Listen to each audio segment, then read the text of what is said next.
That's how my father taught me. I look like my father. That's how my mother taught me. That's what I saw growing up. That's how I was raised. That's how we were brought up. That's how we do it in my village.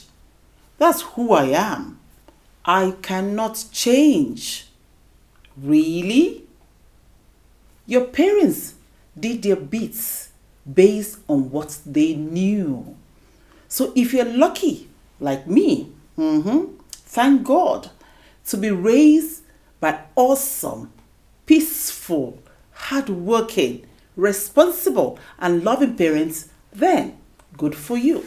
But if something went wrong in your childhood that is affecting your life negatively today and has stopped you from reaching your fullest potential or stopped you from being the man or woman God has destined for you, then you need to start unlearning some things.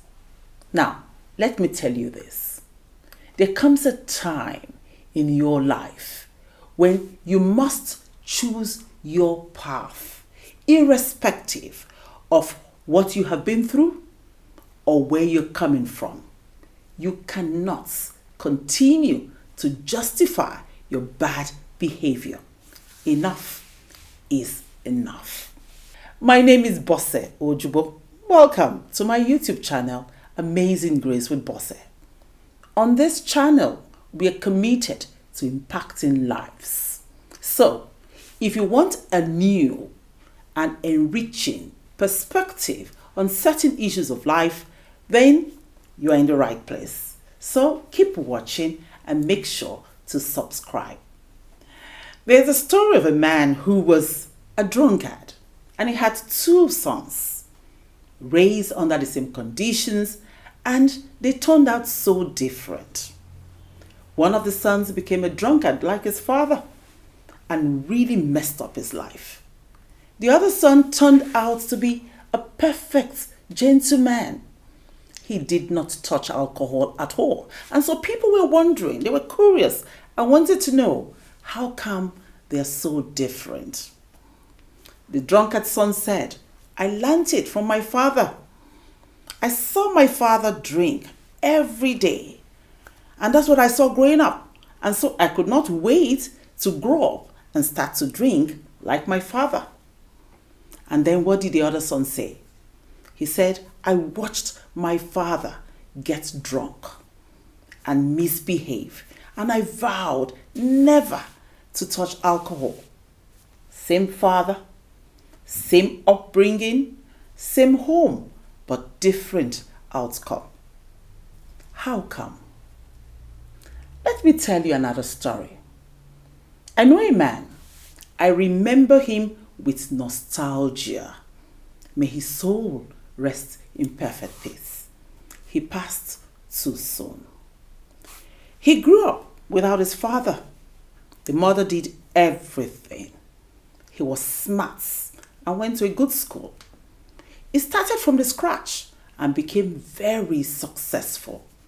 He was rich, yes, very simple, very humble, down to earth, and accessible. He didn't have a chip on his shoulder. I admired him a lot. The wealth, affluence, and connections did not get to his head. He was still normal, a family man to the core. He was that father who attended Parents Teachers Association meetings. Open days, he was there. Sports day, he was present. He did homework with his children. The children grew up and went on to boarding school.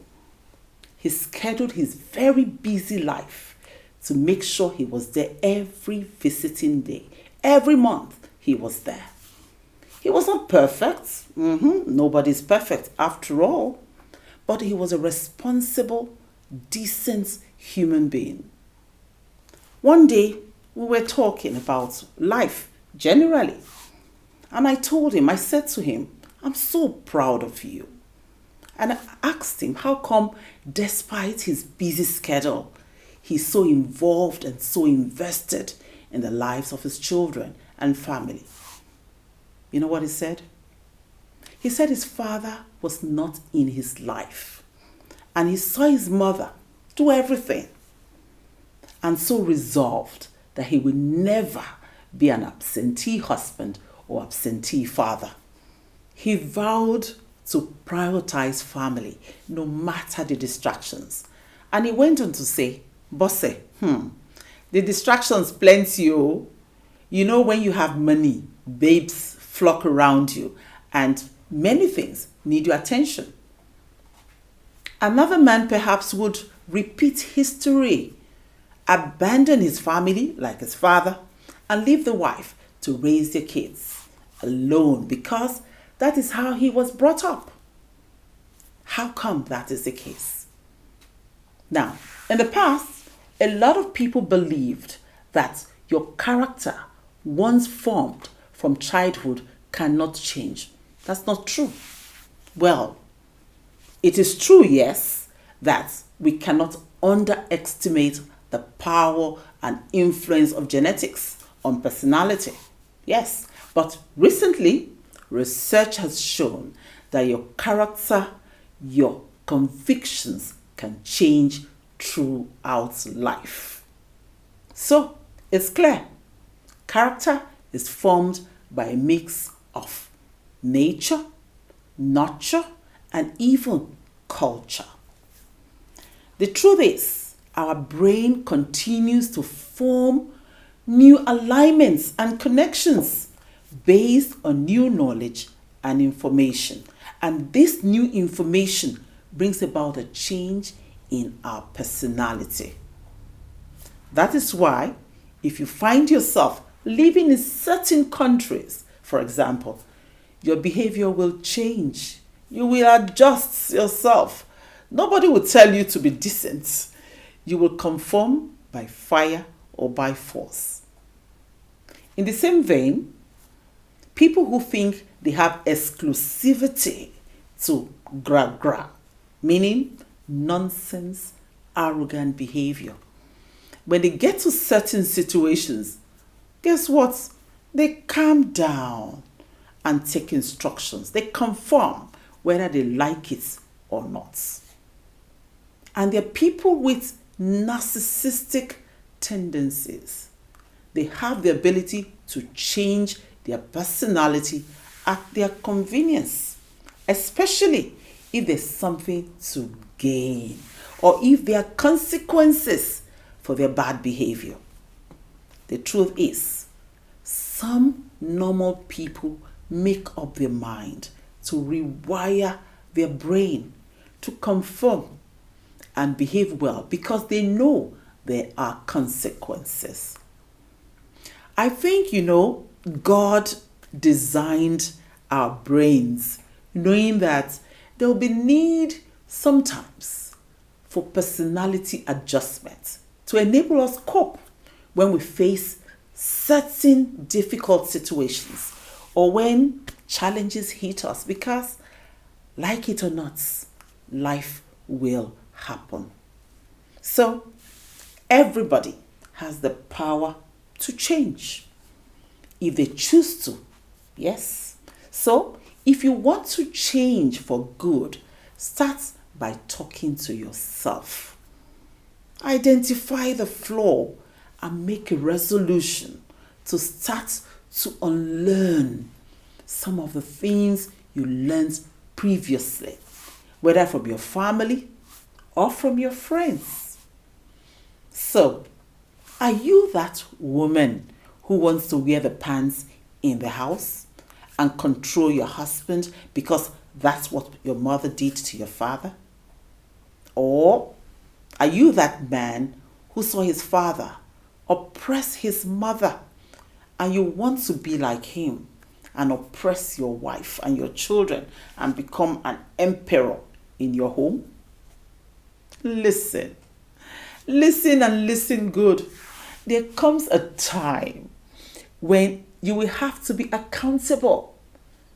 When that music that tune of that is how I was raised, that is how I was brought up, is no longer tenable. And the time is now. Go seek help. Find the right counselor or therapist. I didn't say go to your pastor or your imam. No. There's a place for prayer and there's a place for counseling. Some people need to confront their past, their demons, to be able to move on and stop repeating bad history. The earlier you start to sing and dance to a different tune, the better for you. Now, dancing to a different tune also involves cutting ties and doing away completely with relationships or occasions that enforces and encourages your bad behavior. This is my take. We know that it is not easy to change what you have believed or done all your life, especially if it is undesirable. But if you are able to rethink your belief system based on new knowledge, new information, it will help you. But it will take time, efforts, sacrifice, and patience. You must know that society no longer gives room for nonsense. And so when you refuse to explore and take advantage of the opportunities available to you to learn, unlearn, and relearn, your options become limited. Opportunities will elude you. You will exhaust your goodwill. You will lose your place in the scheme of things. You will lose social capital. There will be nobody in the boardroom, so to speak for you when you're not there. And that's because we all know that the power to choose our path is in our hands. So it's up to you. Enough of that is how I was brought up. When you become an adult, it's your responsibility to make a distinction, to keep good things your parents taught you and do away with the bad. No more excuses. What your parents taught you or what you saw that is affecting your life negatively was limited to what your parents knew. Yes, they could not have given you what they didn't have. You don't have to share in their limitation. You know better. So you must do better. There's a quote that says, the illiterates of the 21st century will not be those who cannot read and write, but those who cannot learn, unlearn, and relearn. And it's a wrap. That's our show for today. Until I come your way again, keep learning, unlearning, and relearning. Bye.